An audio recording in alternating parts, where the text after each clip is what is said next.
Diz-me a verdade e só aqui entre nós tu podes admitir. Tu comparas-te constantemente com os resultados das outras. E depois sentes um sentimento de injustiça, de porque é que eu não estou a viver aquilo, porque é que ela está a viver e eu não. E depois, ao mesmo tempo, sentes culpa por esse sentimento de injustiça que estás a sentir, porque talvez estás a ser invejosa, ou talvez não estás a ficar 100% feliz por ver as outras pessoas conquistar, quando o correto seria tu estares feliz de ver as outras pessoas bem e tu devias estar motivada e não sentir um sentimento de injustiça. Eu vim-te tranquilizar se tu sentes isso e vim-te ajudar a, de alguma forma,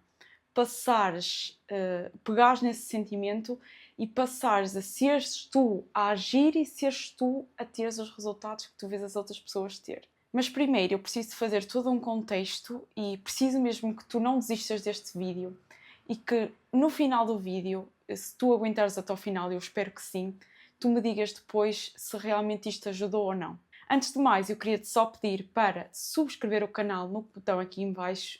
Antes de mais, eu queria-te só pedir para subscrever o canal no botão aqui em baixo se gostas de temas de mentalidade, desenvolvimento pessoal e profissional, que são os temas deste canal, antes de passares para outros vídeos e acabares por perder este canal para sempre, digamos assim.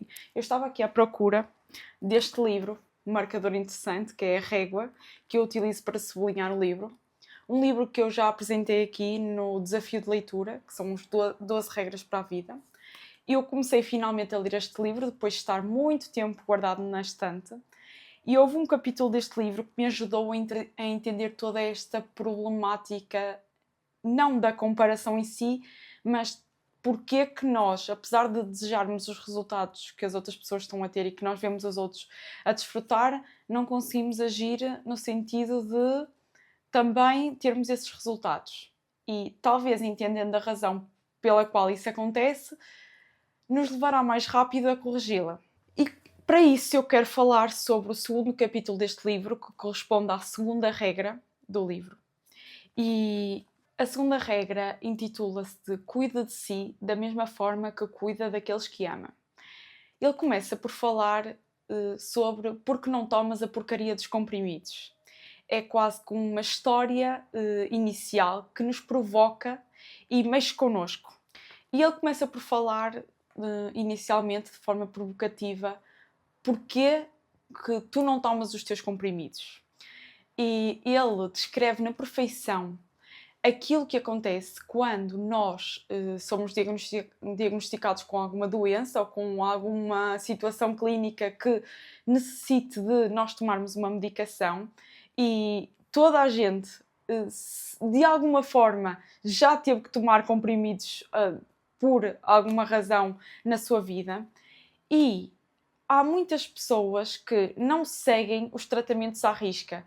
Pessoas com diabetes, tensão alta, pessoas, sei lá, que precisam de emagrecer, pessoas que têm condições agudas, infecções, não tomam a medicação, mas ao mesmo tempo, essas mesmas pessoas que não tomam a medicação nem seguem os tratamentos à risca, são as mesmas pessoas que, se o cão ou o animal de estimação ficar doente, os leva ao veterinário e obriga o cão a tomar a medicação certinha, no mesmo horário, sem falhar nenhuma altura.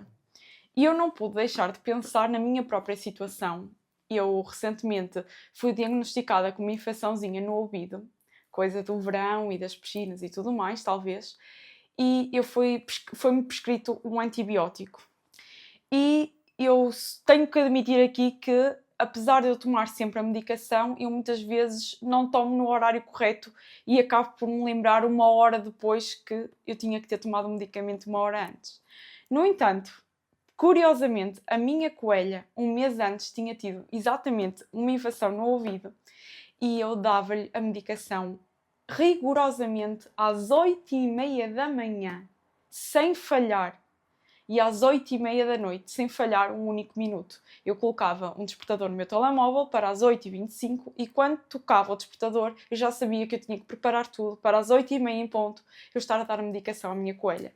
Então o que ele questiona e provoca numa fase inicial no livro, no capítulo do livro é: porquê que as pessoas têm um rigor tão grande para cuidar dos animais, mas não têm o mesmo rigor quando é para tomarem a sua própria medicação. Eu senti-me quase que atacada, porque ele estava a descrever exatamente a minha situação. Depois, ao longo do livro, ele começa a falar de coisas que eu nunca imaginei que estariam relacionadas com esta provocação inicial.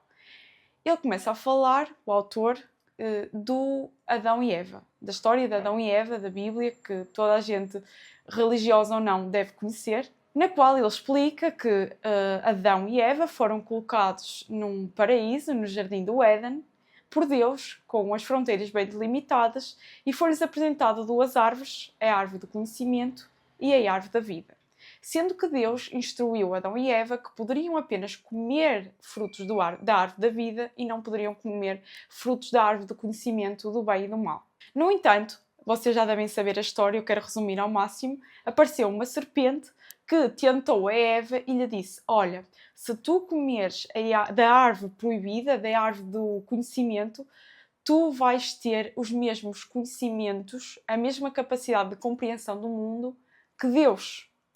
E Eva, porque desejava ter esse nível psíquico de capacidade que Deus também tinha, não aceitando e transgredindo uma ordem que Deus lhe deu, decide comer o fruto da árvore. E a partir daí, depois dela comer o fruto, ela ganha plena consciência da sua existência. E ao ganhar consciência da sua existência, começa a notar as suas fragilidades, começa a notar eu queria encontrar a melhor palavra, o Jordan Peterson, ele fala sobre... Ela começa a notar, segundo o que o Jordan Peterson também descreve, que é vulnerável e que, compreendendo agora melhor as coisas, sente-se indigna perante Deus. Eva, depois disso, convence Adão a também comer o fruto, porque ela não se queria sentir sozinha nesta condição que era de consciência da vida. E Adão come o fruto, instruído por Eva. E os dois comem o fruto, como nós já sabemos. Depois de eles tomarem consciência da sua existência, da sua vulnerabilidade, eles dão conta que estão nus. E ele descreve muito bem, o Jordan Peterson, dessa questão do importar-se com a nudez. Ele diz que, ele é um psicólogo clínico, que as crianças, a partir dos 3 anos, é que começam a incomodar-se de estar nuas em público e que antes disso, não tendo consciência da sua existência, tal qual na história Adão e Eva também não tinha, também não têm consciência de que estão nus. Então, a partir dos 3 anos de idade, eu e tu e as pessoas no geral começam a ter consciência e pudor da sua própria existência e das suas próprias ações, no fundo. Então, seria impensável para mim caminhar nua na rua, assim como para ti. E seria também impensável nós admitirmos certas coisas que desejamos em voz alta e para os outros. Porque nós temos consciência do bem e do mal, fruto dessa transgressão de Adão e Eva. Não importa se tu acreditas na história ou não acreditas na história, é uma história perfeita para ilustrar que nós efetivamente temos consciência da nossa existência. E posto isso, o Jordan Peterson linka essa história com a premissa inicial de não tomar os seus comprimidos. Segundo ele, nós temos tanta vergonha de certos pensamentos que temos e até da nossa própria existência, porque nós conhecemos a nós próprios e sabemos os nossos mais profundos, o nosso lado mais obscuro, digamos assim, e faz com que nós não tenhamos qualquer vontade de tratar-nos a nós próprios, enquanto que, por outro lado, temos motivação de tratar das pessoas e dos animais que nós amamos muito. Então, vocês podem estar até um pouco confusos o que é que isso tem a ver com o facto de nós desejarmos os resultados que vemos os outros a ter, considerarmos injusto nós não termos, mas não conseguirmos tomar as ações.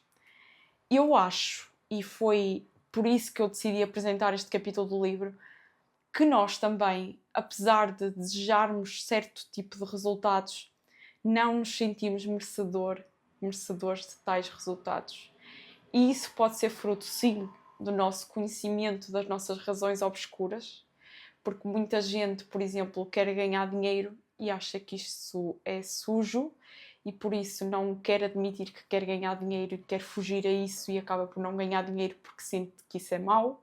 Mas também porque nós temos muitos traumas e coisas que aconteceram na nossa infância, ao longo da nossa vida até agora, que permitiram construir e cimentar crenças sobre que nem tudo aquilo que nós desejamos é para nós ou nós merecemos ter.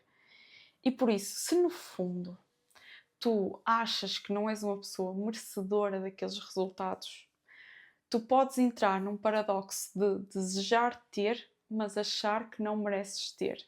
E ninguém toma ações que acha que não merece o resultado delas. Então, se tu achas que não mereces ser cuidada, tu não vais tomar os comprimidos para tratar a tua doença. E tu podes encontrar razões mais lógicas, dizer que te esqueces, dizer que não te lembras, simplesmente. Mas a verdade é que eu colocava o despertador para dar o comprimido à minha coelha. Então, por que eu não posso também colocar o despertador para rigorosamente tomar o comprimido? Então, na minha opinião, nem é tanto uma questão de quem quer arranja forma.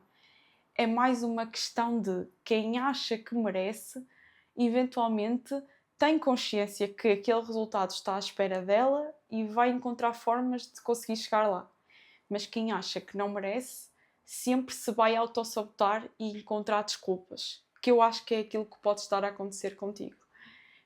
Então, sempre que tu achares que não é justo outras pessoas estarem a viver vidas melhor que tu ou a terem resultados melhor do que aqueles que tu tens, tu pensa se realmente por trás disso não está uma crença de que tu afinal não mereces e que por isso nunca vais lá chegar. E, no caso de existir essa crença, deves passar por um trabalho longo, mas que vale muito a pena, de desenvolvimento pessoal e de mudança dessa mentalidade, que é possível fazer, que é possível construir, porque mesmo as pessoas que de alguma forma conseguem atingir grandes resultados, mas que acham que não merecem aqueles resultados, vamos olhar para artistas muito famosos, pessoas que enriqueceram muito, acabam por perder aquilo ou acabam por autossabotar-se. Vamos olhar a quantidade de artistas que entra nos vícios, que até acaba por tomar decisões que claramente as pessoas que estão no outro lado pensam, se eu estivesse ali eu nunca faria isso a mim própria porque eu já teria atingido certo status e certo nível, não sei porque é que a pessoa está a tomar essas decisões. E talvez seja precisamente por isso, porque a pessoa não passou por um processo de desenvolvimento, de curar essas crenças de não merecimento. Então, se tu de alguma forma, chegando até aqui no vídeo, te identificaste e desejas curar aquilo que te está a prender, mas que tu não sabes como tratar, para finalmente conseguires obter os resultados que tu desejas, seja eles qual forem, a nível profissional ou a nível pessoal nos teus relacionamentos, clica no botão aqui em baixo para subscrever o canal e te inscreveres na newsletter, a versão mais livre de ti. Todas as quartas-feiras eu vou-te enviar uma reflexão que te vai ajudar a dar um passo mais à frente no teu desenvolvimento pessoal.